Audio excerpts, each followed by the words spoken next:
மதிப்பிற்குரிய பணியாற்றியவர்கள், மக்களுக்கு நாம் எத்தகைய சேவை செய்ய வேண்டும் என்று இருக்கின்ற பொழுது 5 ஆண்டு காலத்தில் 20 ஆண்டு காலம் பதவியில் இருந்த போது செய்ததை போன்று செய்ய முடியாத நிலை இருக்கின்றது என்பதை எண்ணுகின்ற போது கட்சியிலே செயலாளர்களிடம் வருகின்ற புகார்களை எடுத்து கூறுகின்ற போது, இருக்கின்ற எம்எல்ஏவோடு எடுத்து கூறுகின்ற போது ராஜேந்திரனுக்கு முக்கியத்துவம் கொடுக்க வேண்டிய அவசியம் இல்லை என்று இழிவான பேச்சுகளும் பொதுமக்களுக்கு செல்ல வேண்டிய நிலைகளை தடை செய்கின்ற நிலையும் கம்யூனிஸ்ட் மார்க்சிஸ்ட் கட்சி தீர்மானித்தது அல்ல. ஆனால் அக்கட்சியின் தலைமை பொறுப்பில் இருக்கின்றவர்கள் தொடர்ந்து வந்தார்களே, அவர்கள்தான் வஞ்சித்தார்கள். நான் பதவியில் இருக்கின்ற பொழுது இந்த கட்சிக்கு கிடைத்தது, எம்எல்ஏயாக இருந்த போது நான் உழைத்த உழைப்பு, அந்த உழைப்பிலே இடமலக்குடியும், அந்த உழைப்பிலே தோட்ட பகுதியிலே ரெகக்னைசன், இந்த கம்பெனியிலே அங்கீகாரமும், தோட்ட பகுதியிலே மற்றபலம் என்னால் மட்டுமல்ல எல்லோருடைய உழைப்பிலும் தலைமை தாங்குவதற்கு கிடைத்த அரிய வாய்ப்பில் இந்த கட்சிக்கு இன்று மட்டுமல்ல, இந்த தலைவர்களாக இருக்கின்றவர்களின் மக்கள், தலைவர்களாக இருக்கின்ற இன்றைய தலைவர்கள், அவர்களினுடைய வீடுகளிலும் குழந்தைகளும் இன்று அனுபவிக்கின்ற பொருளாதார முன்னேற்றம் என்பது என்ற உழைப்பில் அவர்களுடைய மரண காலம் வரை அவர்களுக்கு இருக்கின்றது. அப்படிப்பட்ட வேலையை, உழைப்பை அந்த இயக்கத்திலே விட்டுவிட்டு தான் நான் வந்திருக்கின்றேன் என்பதை நான் நினைவு கூற இந்த சந்தர்ப்பத்திலே ஆசைப்படுகின்றேன். பென்ஷன் என்பது பெரிய தொகை அல்ல. 15 ஆண்டு காலத்தில் 30,000 ரூபாய். நான் மரணம் அடைந்தால் எனது மனைவிக்கு பென்ஷன் கிடைக்கும் என்று சில தலைவர்கள் மேடையிலே அதுபோன்ற சேனல்களிலே கூறுகின்றார்கள். நான் கூறுகின்றேன், சட்டசபைக்கு வராமலே இந்த கட்சியின் தலைவராக இருக்கக்கூடிய கேவி சசியினுடைய மனைவி கேவி சசி மரணம் அடையாமல் பென்ஷன் வாங்குகின்றார்களே, அவர்கள் வருவதற்கு சர்வீஸ் கூட்டுறவு வங்கி நிலைநாட்டுவதற்கு அந்த உழைப்பிலே 10வது அங்கத்தினர்களாக இருந்து இந்த தோட்டம் தொழிலாளிகளுடைய படத்திலே இன்னும் உழைத்துக் கொண்டு வாகனத்தில் போய்கொண்டு 20 ஆண்டுகளாக சுற்றி தின்று வருகின்றீர்களே, அது சட்டசபையில் இருந்து வந்ததல்ல. அதிலே எனது உழைப்பு உங்களது மரண காலம் வரை கம்யூனிஸ்ட் மார்க்சிஸ்ட் கட்சிக்கு விட்டு சென்றுதான் வந்திருக்கின்றேன். யாரும் என்னோடு வர வேண்டும் என்று நான் அழைக்கவில்லை. கம்யூனிஸ்ட் இயக்கத்தில் இருந்து, காங்கிரஸில் இருந்து யாரும் வர வேண்டும் என்று நான் கோரவில்லை. 5 ஆண்டு காலமும் உங்களை நம்பி வந்தோம். எங்களை விட்டு விட்டீர்களே. எங்களினுடைய குழந்தைகள், எங்களுடைய வாரிசுகள் வருகின்ற வாழ்க்கையில், அடுத்து வருகின்ற வாழ்க்கைக்கு நாங்கள் யாரோடு கேட்போம்? ஒரு போலீஸ் கேஸாக இருக்கட்டும், அல்லது ஒரு ரெவென்யூ டிபார்ட்மெண்ட் தாலுகா ஆபீஸ்ல சர்டிபிகேட்டாக இருக்கட்டும், இப்படி பல பிரச்சனைகளை எப்படி நாங்கள் தீர்வு காண்பது என்று சரி விடுங்க சார், ப்ளீஸ் விடுங்க. அப்படி அன்றாட தேவைகளை, அவசியங்களை அலுவலகத்திலே பொதுமக்களுக்கு கிடைக்கக்கூடிய நிலையில் ஒரு சேவை செய்யக்கூடிய சேவை இயக்கத்தில் இல்லை என்பதுதான் மீண்டும் மற்றொரு அரசியல் மேடையை தேடுவதற்காக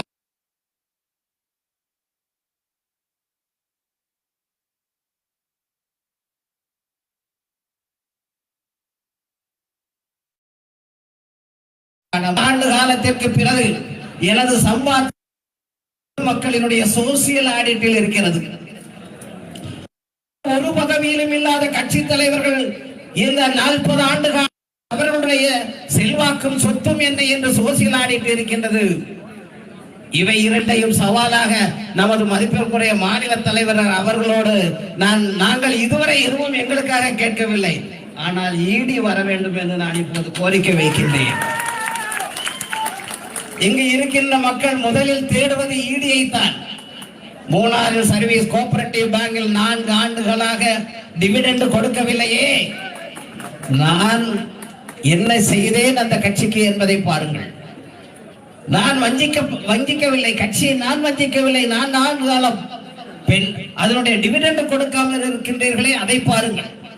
கட்சியின் கட்டுப்பாடை நான் மீறவில்லை. மத்திய கட்சியின் குழு எடுத்த முடிவு 2 முறைக்கு மேலே எம்எல்ஏ வேண்டாம், நான் 2வது முறையே வேண்டாம் என்று சொன்ன நபர். மூன்றாவதும் வேண்டாம் என்று சொன்ன நபர் இன்றும் கூறுகிறேன், ஒருமுறை கூட எம்எல்ஏ ஆக வேண்டும் என்று ஒரு தலைவரோடு நான் கேட்காத நபர், கோடியேரியோட நெருக்கத்தில் வேண்டாம் வேண்டாம் என்று சொன்ன நபர், பொம்பளை உரிமை போராட்டத்திலும் தோழர் வி.எஸ். அச்சுதானந்தன் மூணாரின் ஆக்கிரமிப்பு அகற்று சந்தர்ப்பத்திலும் வெற்றி பெற வேண்டும் என்ற காரணத்தில் போட்டியிடுவதற்கு தூண்டிய போதும் குறையச்சரும் குப்புசாமியும் அதுபோன்ற சிஐடியும் எல்லா நண்பர்களும் ஒரு ஆள் அல்ல, அடிமட்ட தொண்டர்கள் உட்பட உழைத்ததனுடைய அந்த உழைப்பு இனியும் அந்த கட்சியில் இருக்கின்றது. ஆனால் மதிப்பிற்குரிய பிஜேபியினுடைய மாநில தலைவர் அவர்கள் ஒத்துழைத்தால் நமக்கு ஆதரவு தந்தால் ஒரு 3 ஆண்டு காலத்திற்குள் இந்த மூணாறில் கூட்டுறவு வங்கியின் மூலமாக 3 தொழிற்சங்கங்களிலும் இருக்கக்கூடிய அனைத்து தொழிலாளிகளும் இந்த இயக்கத்திலே என்பதில் எந்த விதமான சந்தேகமும் வேண்டாம், எந்த விதமான சந்தேகமும் வேண்டாம். மக்களினுடைய பங்களிப்பும் அவர்களின் சுதந்திரமான கருத்துக்களும் அவர்களுக்கு அன்பளிப்பாக அவர்கள் சொல்லுகின்ற குறையை கேட்கின்ற மனது இருக்கின்றதா என்று உங்கள் நெஞ்சை தொட்டு பார்த்துக் கொள்ளுங்கள். யார் யார் தலைவராக தொடர வேண்டும் என்று எண்ணுகின்றீர்களோ அவர்கள் நீங்கள் மட்டும்தான் இப்பொழுது வீடு வீடாக சென்று வருகின்ற 8ஆம் தேதி நீங்கள் மூணாறுக்கே போகக்கூடாது.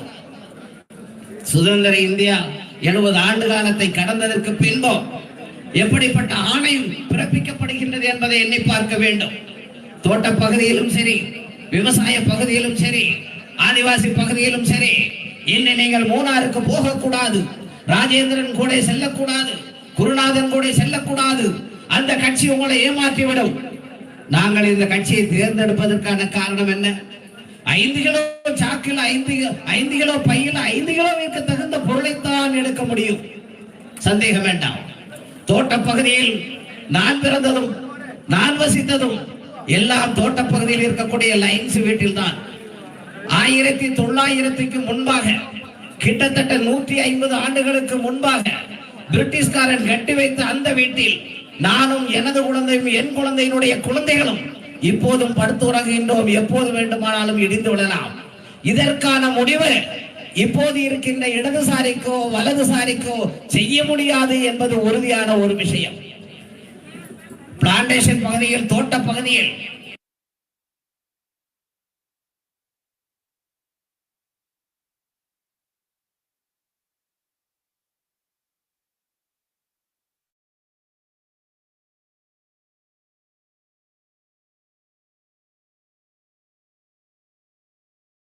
உடமையும் அரசாங்கம் செய்து கொடுக்க வேண்டிய கடமை என்பதை எத்தனை கோஷம் போட்டு இந்த 2 முன்னணிகளால் வருகின்ற 5 ஆண்டு காலத்திற்குள்ளாவது செய்யுமா என்ற உறுதியை உங்களுக்கு கூற முடியுமா என்பதுதான். மத்திய அரசு இல்லாமல் இக்காரணங்களை எந்த காரணம் கொண்டோ இந்த செய்து கொடுக்க முடியாது இந்த வசதி என்பதை கொடுத்தோம். ஆகவே அவர்கள் அது இங்கு பட்டா பூமி என்றும் அவர்களுக்கு வீடு கொடுக்க வேண்டும் என்று ஆணித்தரமாக கூறியது அவர்களை முழுமையாக ஒரு வீட்டுக்கு உரிமையாளராக மாற்ற வேண்டும் என்று கருதித்தான் அவர்கள் கூறினார்கள் என்பதை நான் இந்த சந்தர்ப்பத்திலே அவர்களுடைய சம்மதத்தோடு நான் தெரிவித்துக் கொள்கின்றேன். ஆகவே லைன்ஸில், தோட்ட பகுதியில் இருக்கக்கூடிய அனைத்து லைன்ஸ்களுக்கும் மத்திய அரசாங்கத்தின் தொழில்துறை அமைச்சர் மூலமாக எடுக்கப்படுகின்ற நடவடிக்கை இந்த பகுதிக்கு ஒரு விடிவெள்ளியாக, ஒரு மறுமலர்ச்சியாக மாறும் என்பதில் சந்தேகம் இல்லை. அதுபோன்றுதான் 1977 இந்திரா காந்தியும் ஏ.கே. ஆண்டனி அவர்களும் வைத்த எக்ரிமெண்டினுடைய அடிப்படையில், அதற்கு பின்பு 2008 ஃபாரஸ்ட் ரைட் ஆக்ட் எல்லாம் இன்று நமது பகுதியிலே யானையும்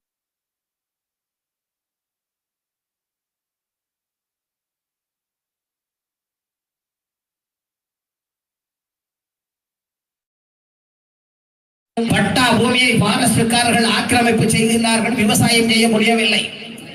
அத்தோடு நின்றுவிடவில்லை.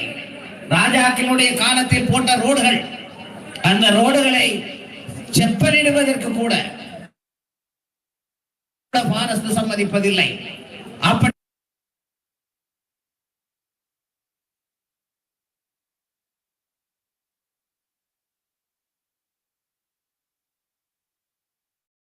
பிரச்சனை அதில் வரக்கூடிய பட்டா பிரச்சனையை, விவசாயிகளின் பிரச்சனையை, போக்குவரத்து பிரச்சனைகளை தீர்வு காண்பதற்கு மாநில தலைவர் அவர்கள் மத்திய அரசோடு இணைந்து இந்த பகுதியில் அதை தீர்வு காண வேண்டும் என்றும் அவர்களோடு நானும் குருநாதன் அண்ணன் உள்பட நாங்கள் வேண்டுகோள் வைத்திருக்கின்றோம், அனுவை கொடுத்திருக்கின்றோம். அவையும் நடைமுறைப்படுத்துவதில் மிக கடினம் இருக்கும் என்பதை நான் கருதவில்லை. காரணம், அவர்கள் முன் மந்திரியாக இருந்ததும், அதுபோன்று இங்கு இருக்கக்கூடிய நமது தலைவர்கள் எல்லாம், மாநில அளவில் இருக்கின்ற தலைவர்கள் எல்லாம் இதில் மிகவும் விழிப்புடன் இருக்கின்றார்கள் என்பதில் சந்தேகம் இல்லை. மறையூர் முதல் சின்னார் உடுமலைப்பேட்டை வருகின்ற ரோடு, அதுபோன்று மன்னவஞ்சோலை ரோடு, வட்டவடை கொடைக்கானல் ரோடு, இவை அனைத்தையும் பிரிட்டிஷ்காரர் காலத்தில் இருந்ததை போன்றே தொடர்ந்து நமக்கு பயணம் செய்வதற்கான அனுமதி கிடைக்க வேண்டும். நேரியமங்கலம் முதல் இன்று இருக்கக்கூடிய பிரச்சனை அத்தகைய தீர்விற்கு வர வேண்டும் என்பதுதான். அத்தோடு இங்கு இருக்கக்கூடிய ஆதிவாசி பகுதியும், இந்த பகுதியில் இருக்கக்கூடியவர்களுக்கு வீடு, இடம் இருக்கலாம், வீடு இருக்காது, இடமும் இருக்காது, வீடும் இருக்காது. ஆகவே கிட்டத்தட்ட ஒரு 50,000 வீடாவது மத்திய அரசாங்கத்தின் மூலமாக அனுமதித்து மத்திய சிறப்பு உத்தரவின் மூலமாக நடைமுறைப்படுத்த வேண்டும் என்பதுதான் நாங்கள் அவர்களோடு வைத்திருக்கின்ற கோரிக்கை. இதையெல்லாம் விட மற்றொரு கோரிக்கை உண்டு. Linguistic minority. கேரள மாநிலத்தில் வடக்கு பகுதியில் கர்நாடகாவும், இந்த பகுதியில் தமிழும், கிழக்கு மலையோரை பகுதியில் திருவனந்தபுரம் வரை இருக்கக்கூடியவர்களுடைய மனதில் இருக்கக்கூடிய நெருக்கடி வெளியே கூற முடியாமல் இப்போதும் சட்டப்படி புறக்கணிக்கப்படுகின்ற பிரச்சனை இருக்கின்றது என்பதை உள்ளூர உணர்கின்றேன். எனது கடந்த கால பாராளுமன்றத்தின் சட்டசபை தொகுதியில் என்னுடைய தொடர்கதைகளில் நான் உணர்ந்திருக்கின்ற பல விதங்களும் ஸ்டேட் இண்டஸ்ட்ரி என்ற நிலையில் பல உரிமைகளும் மறுக்கப்பட்டு இருக்கின்றது. அவை அனைத்தும் உரிமைகளாக கொடுக்கப்பட்டவை. மீண்டும் ஜாதி சர்டிபிகேட் உட்பட இருக்கக்கூடிய பிரச்சனை 1950 முன்பு யார் யார் எந்த மாநிலத்தில் இருந்தார்களோ அவர்களுக்கு அரசியல் அமைப்பு சட்டம் வந்ததற்கு பின்பு இருந்தார்கள் என்ற அத்தாட்சியின் அடிப்படையிலே ஜாதி சர்டிபிகேட் வழங்கப்பட வேண்டும். ஆனால் அந்த சட்டம் எங்க மத்திய அரசின் மூலமாகத்தான் நடைமுறைப்படுத்த முடியும். ஆனால் சில பிரச்சனைகள் இருக்கின்றது. அந்த பிரச்சனைகளை மாநில அளவில் தீர்வு காண இயலாது என்பதை 2 முன்னணியில் மட்டுமல்ல, மாநிலத்திலே முதலமைச்சர் சட்டசபையிலே அறிவித்திருக்கின்றார். மத்திய அரசு தான் தீர்வு காண வேண்டும் என்று. நாங்கள் எங்கே செல்ல வேண்டும்? கோஷம் போடலாம், கோரிக்கை வைக்கலாம், ஒன்றாக இருக்கலாம். காலம் முழுவதும் கோஷமும் கோரிக்கையும் போட்டால் பின் வாரிசுகளுக்கு ஒரு நிம்மதியான வாழ்க்கை தரத்தை கொடுப்பது எப்படி என்பதுதான் எங்களுடைய கேள்வி. ஆகவே நிறமும் கொள்கையும் கோஷத்திலும் அல்ல, மனிதன் வாழ்வதற்கு தகுந்த அரசியல் தான் நமக்கு முக்கியம். அந்த முக்கியத்தினுடைய அடிப்படையிலே நாம் எடுக்கின்ற கொள்கைதான் அந்த கொள்கை, என்று மாறாத கொள்கை. அதற்கு கலர் ஒரு பிரச்சனையே இல்லை. கலர் என்பது நமக்கு ஒரு நம்மை முக்கியத்துவம் கொடுப்பதும் அல்ல என்பதை நாங்கள் உணர்கின்றோம். குருநாதன் அண்ணனும் நானும் பல தடவை பேசினோம்.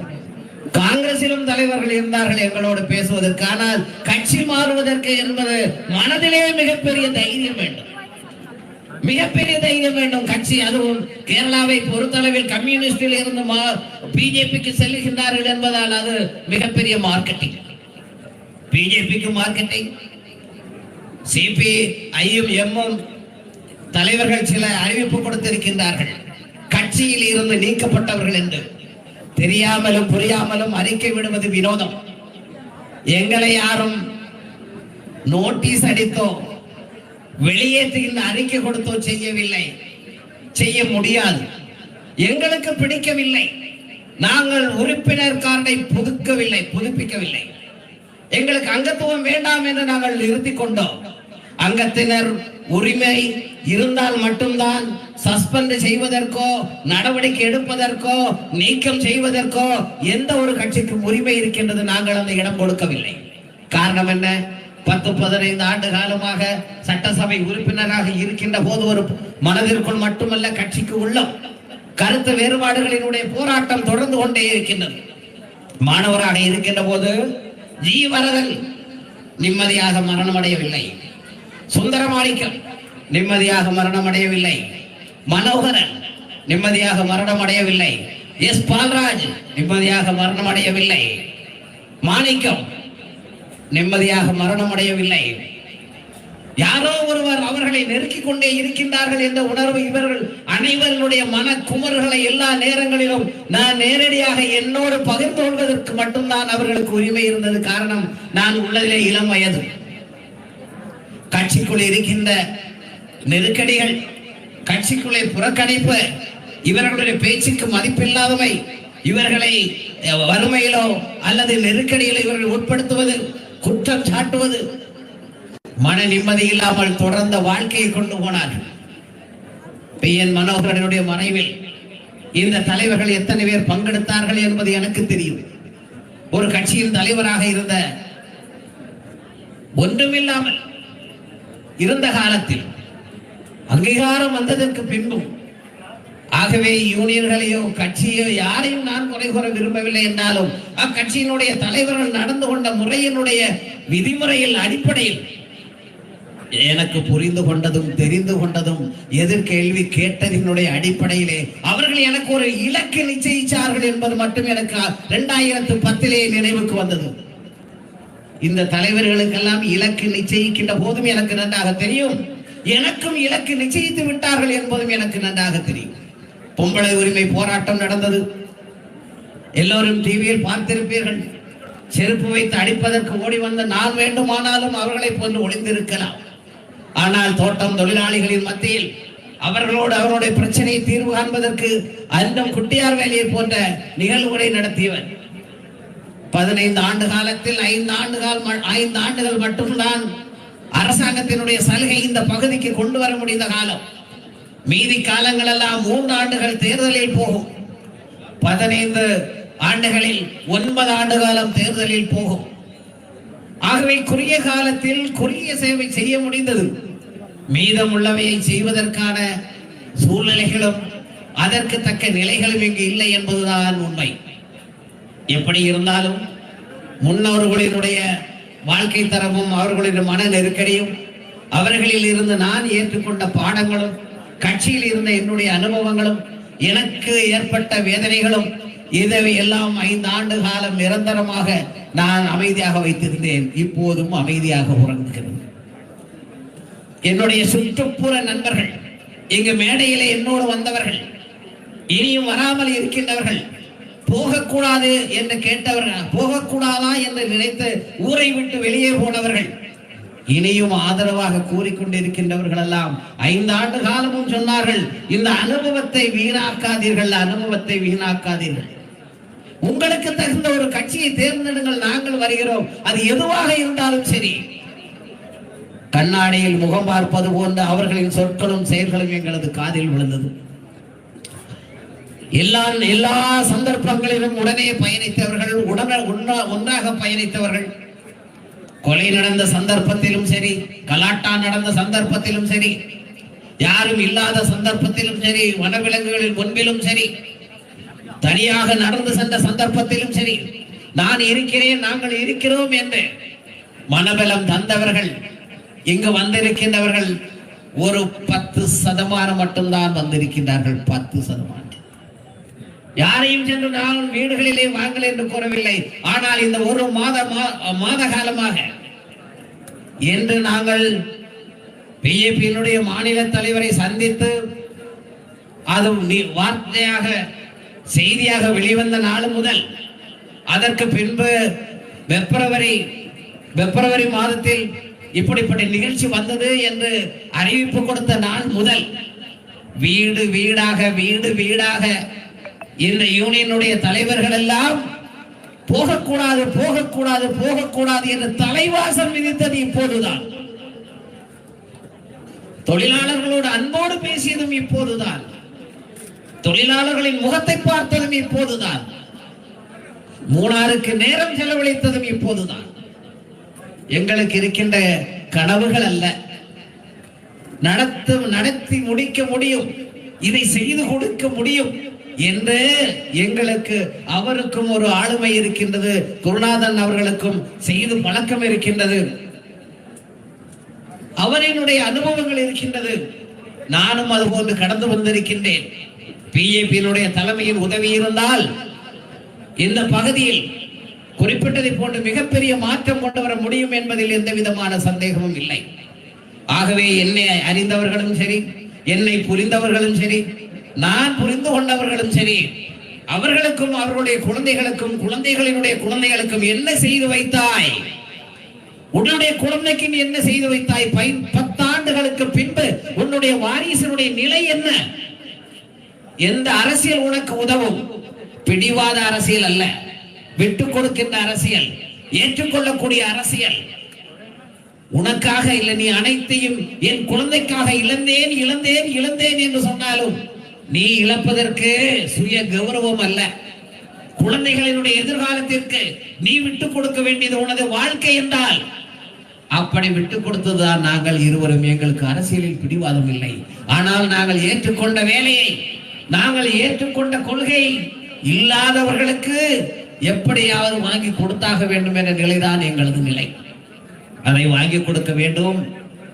எங்களுக்கு எந்த விதமான நிபந்தனைகளும் இல்லை. பதவி வேண்டாம், எங்களுக்கு பக்க துணையாக நீங்கள் இருந்தால் எங்களால் உங்களுக்கு அரசியலில் மாற்றம் ஏற்படுத்தி தர முடியும் என்ற ஒரு உறுதியை மட்டும்தான் மாநில தலைவர் அவர்களோடு நாங்கள் கூறினோம். ராதாகிருஷ்ணன், ஸ்ரீ ராதாகிருஷ்ணன் அவர்கள், NDA வைஸ் பிரசிடென்ட் அவர்கள் இருக்கின்றார்கள், ஹரி இருக்கின்றார்கள், அஜித் இருக்கின்றார்கள். இப்படிப்பட்டவர்கள் எல்லாம் முன்னிலையில் நாங்கள் பேசி முடித்துக் கொண்டதனுடைய அடிப்படையில் தான் புதிய இந்த இயக்கத்தினுடைய நுழைவு வாயிலில் வந்திருக்கின்றோம். இது எங்களுக்கு புதிதல்ல. கம்யூனிஸ்ட் கட்சிகளை வளர்க்கின்ற பொழுது காங்கிரஸ் எத்தகைய செல்வாக்கில் இருந்ததோ, எப்படிப்பட்ட பயமுறுத்தல்களை ஏற்படுத்தியதோ அதே பயமுறுத்தல், ஆனால் பலவீனமான பயமுறுத்தல் இப்போது எங்களுக்கு வருகின்றது. அந்த நெருக்கடியிலும் அதிபயங்கரமான பயமுறுத்தல்களும் மிரட்டல்களையும் கண்டு அஞ்சாதவர்கள், பயப்படாதவர்கள் எங்க பைசன்வாலி ராமகிருஷ்ணன் இருக்கின்றார், அவருக்கும் தெரியும். அதை பார்த்தே அஞ்சாதவர்கள் இன்று இதை பார்த்தும் அஞ்சுவதில்லை, அஞ்சவில்லை, அஞ்ச மாட்டோம். ஆகவே புதியதில் செல்வதால் எங்களுக்கு அருவருப்பும் இல்லை. எங்களுக்கு கிடைக்கின்ற அவமதிப்பினால் பின்வருகின்ற வாரிசுக்கு மிகப்பெரிய செல்வாக்கு கிடைக்கும் என்றால், வாழ்க்கை தரம் உயரும் என்றால், மூணாரிலே மாற்றம் வரும் என்றால், தொழிலாளர்களுக்கு மாற்றம் வரும் என்றால், வனபூமியிலே மாற்றம் வரும் என்றால், வன விலங்குகளிலே மாற்றம் வரும் என்றால், நாங்கள் இந்த அரசியலை ஏற்றுக்கொள்வதில் எந்த விதமான தவறும் இல்லை என்ற நிலையில்தான் நாங்கள் இந்த அரசியலை ஏற்றுக்கின்றோம். ஆகவே கூச்சம் என்பதே இல்லை. உங்கள் அனைவருடைய ஒத்துழைப்பும், உங்கள் அனைவருடைய ஆதரவும், போகின்ற இடங்களிலே நடைபெறுகின்ற விவாதங்களிலும் வாக்குவாதங்களிலும் நாம் வெற்றி பெற வேண்டும். அந்த வாக்குவாதங்களிலே 5 ஆண்டு காலம் ஒரு மந்திரியையும் நாம் பார்க்க போகவில்லை, ஒரு நபரோடு உதவி கேட்கவில்லை. நம்மளால் செய்ய முடியும் என்ற எண்ணம் எங்களுக்கு இருக்கின்றது. ஆகவே உங்களினுடைய அனைத்து ஆதரவுகளும், எல்லா விதமான ஒத்துழைப்புகளும், நான் என்னவெல்லாம் பேசுகின்றேனோ அதே போன்று எல்லா இடங்களிலும் உங்களுக்கு என்னை விட அதிகமாக பேச நன்றாக தெரியும். எல்லா இடங்களிலும் என்னை விட விவாதிப்பதற்கும் வாதிப்பதற்கும் உங்களால் முடியும். என்னை விட கருத்துமிக்க கருத்துக்களை கூட உங்களால் இயலும். நான் எல்லா சம்பவங்களையும் இங்கு நான் குறிப்பிடவில்லை, அனைத்தும் கூற விரும்பவில்லை. ஆகவே எந்த கட்சியையும் நான் வஞ்சிக்கவில்லை. கம்யூனிஸ்ட் மார்க்சிஸ்ட் கட்சியை ஒருபோதும் நான் வஞ்சிக்கவில்லை. என்னுடைய உழைப்பிலே விளைந்த விளைவுகளில், அதனுடைய விளைவில் தான் இப்பொழுதும் வருமானம் வந்து கொண்டிருக்கின்றது. சிலருடைய மனைவியாவது அதில்தான் சம்பளம் பெற்றுக் கொண்டு இருக்கின்றார்கள். அவர்கள் ரிட்டையர்ட் ஆனாலும் அவர்களுக்கு அதில் இருந்து பென்ஷன் கிடைக்கும். மரணம் என்பது இந்திய சொத்தல்ல, எல்லோருக்கும் உரிமையானது. எப்ப வேண்டுமானாலும் வந்து சேரலாம் என்பதை மட்டும் நான் இந்த சந்தர்ப்பத்திலே கூறிக்கொண்டு, நமது மாநில தலைவர் அவர்களுக்கு எல்லாவித வாழ்த்துக்களையும் தெரிவித்துக் கொண்டு, நமது மாவட்ட தலைவர் அவர்கள் வந்திருக்கின்றார்கள். இங்கு இருக்கின்ற அனைவருடைய ஒத்துழைப்புகளும், வருங்காலத்தில் எனக்கும் குருநாதன் அண்ணன் அவர்களுக்கும், இந்த மேடையிலே சிறப்பு விருந்தினர்களான எங்களோடு வந்து சேர்ந்திருக்கின்றவர்களுக்கும், மூணார் பகுதி மக்களுக்கும், அதுபோன்ற எங்களினுடைய இந்த அரசியல் பிரவேசனத்தில், அரசியலிலே நாங்கள் இன்று கடந்து வருகின்ற தினத்தில் திருநெல்வேலியில் இருந்தும் மற்ற மாவட்டங்களில் இருந்தும் வந்திருக்கின்றார்கள். அதுபோன்ற ஆலப்பையில் இருந்தும் எனது அருமை நண்பர் வந்திருக்கின்றார். அடித்தமர்த்தப்பட்ட அடிமை குணத்தில் இருக்கின்ற பலருக்கு மாற்றம் வேண்டும். மனதிலே அடிமை என்கின்ற எண்ணம் இல்லாமலாக வேண்டும். அதற்காக விழிப்புணர்வு வேண்டும், புதுமை வேண்டும், புரட்சி வேண்டும், எழுச்சி வேண்டும் என்று உங்களோடு கேட்டுக்கொண்டு எனது உரையை நிறைவு செய்கின்றேன். உங்கள் அனைவருக்கும் நல்வாழ்வு.